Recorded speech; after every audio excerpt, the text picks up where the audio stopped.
5 राज्यों में विधानसभा चुनाव की तारीखों के ऐलान के बाद राजनीतिक सरगर्मियां तेज हो गई हैं। ये चुनाव बीजेपी और विपक्ष दोनों के लिए बेहद अहम है, क्योंकि ये एक ऐसा चुनाव है जो ये बताएगा कि क्या देश में मोदी लहर बरकरार है, क्या कांग्रेस की किस्मत उसके साथ है। इन सभी सवालों के जवाब 10 मार्च को सबके सामने होंगे। साथ ही राजनीति में वो नई तस्वीर भी उभरेगी जो ये बताएगी कि 2024 की राह किसके लिए आसान है। 5 राज्यों में विधानसभा चुनाव की रणभेरी अब बज चुकी है। इसी के साथ ही राजनीतिक दलों की धड़कनें भी बढ़ चुकी हैं, क्योंकि ये महज विधानसभा चुनाव नहीं है बल्कि सेमीफाइनल है उस मुकाबले का जो देश की राजनीति को नया रूप देता है, जो नया निजाम तय करता है। इसीलिए फाइनल मुकाबले से पहले इस अग्नि परीक्षा को पास करने के लिए राजनीतिक दल अपनी पूरी जी जान लगा रहे हैं। लेकिन बीजेपी से ज्यादा ये चुनाव कांग्रेस के लिए कई मायनों में खास है, क्योंकि ये उसके भविष्य को तय करेगा। दरअसल देश की सबसे पुरानी पार्टी कांग्रेस इस वक्त कमजोरी से जूझ रही है। तमाम कोशिशों के बावजूद वो भारत के नक्शे पर फिर से अपनी पहचान उकेरने में कामयाब नहीं हो पा रही है। जहां एक तरफ हार ने हाथ को हताश कर दिया है,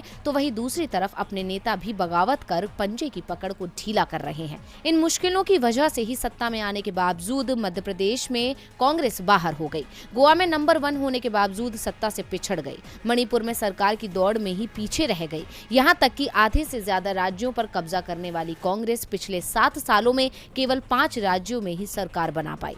2016 में केंद्र शासित प्रदेश पुडुचेरी, 2017 में पंजाब और 2018 में मध्य प्रदेश, राजस्थान और छत्तीसगढ़। लेकिन अब इनमें से भी उसके हाथ से 2 राज्य छिन चुके हैं। यानी कांग्रेस उस मोड़ पर खड़ी है जहां से सत्ता का सफर बेहद कठिन है। लेकिन अब की बार होने वाले यूपी, उत्तराखंड, पंजाब, गोवा और मणिपुर के चुनाव उसके लिए खास मौका साबित हो सकते हैं, जहां हाथ को मजबूती देने के साथ साथ वो अपनी साख बचा सकती है। साथ ही 2024 के रण के लिए अपनी राह भी आसान बना सकती है। लेकिन ये परीक्षा इतनी आसान नहीं है, क्योंकि देश के सबसे बड़े सूबे उत्तर प्रदेश में पिछले 3 दशकों से हाथ को हार मिलती आई है, जबकि गोवा में आप और टीएमसी दोनों उसे कमजोर बना रहे हैं।